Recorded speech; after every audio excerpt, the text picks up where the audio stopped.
Number 10 in the Fun City Edition range is Bilitis, which is coming out in the UK pretty soon actually, and is a movie that I would kind of recommend.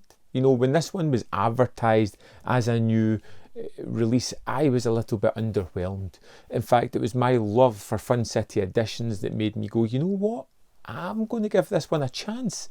And I'm really kind of glad that I did.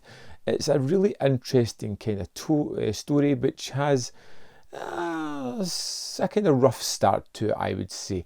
This is all about the young girl Bilitis as she is coming of age, so to speak. So at the start of it, there is a lot of fetishistic filming of young girls as they kind of frolic around and are at school. It's when Bilitis, the main character, leaves school and connects with some people during her summer vacation that it really kind of comes into its own footing. And now I kind of expected this 70s soft focused erotica to be more focused on the young girl, but it is, but not in the way I was expecting, thankfully. It becomes more of a tale of relationships, which I really kind of liked. You know, yes, there are some soft core moments in it, but they're few and far between, and it's more about a character coming of age, but also resisting against that urge as well.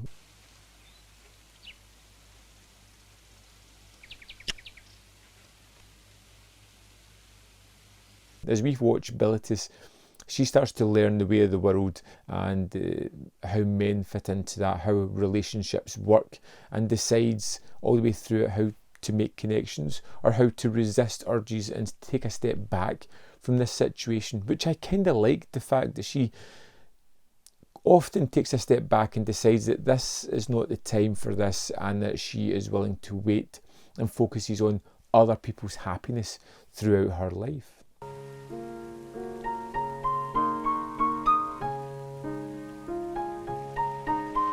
And it actually has a plot at the heart of it as we kind of watch this girl start to sort of blossom and be coerced and have this impact on all these different people's lives. But ultimately it's the emotional growth that she gets throughout the film that really kind of ties the narrative together. At some points it can feel almost aimless the way it's going about its tale, but like I said, once it gets by that first half hour, it really kind of settles into what it wants to do, and it has some really wonderful photography. It's got a absolutely monstrous performance from Patti d'Arbanville, who is just so wonderful in the lead role. I think she was in her mid-20s when she filmed this, but she gives such an absolute terrific performance, and as the central character, it all kind of rests on her shoulders.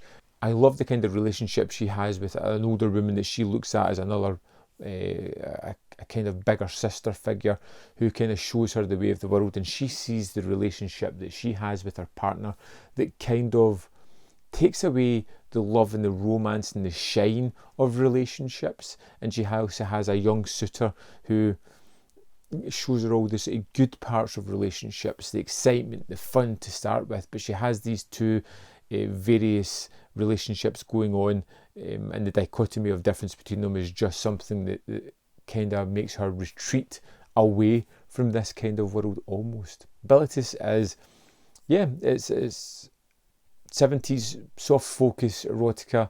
It is pretty interesting. It's got some great characters. It's got a wonderful central performance at the heart of it.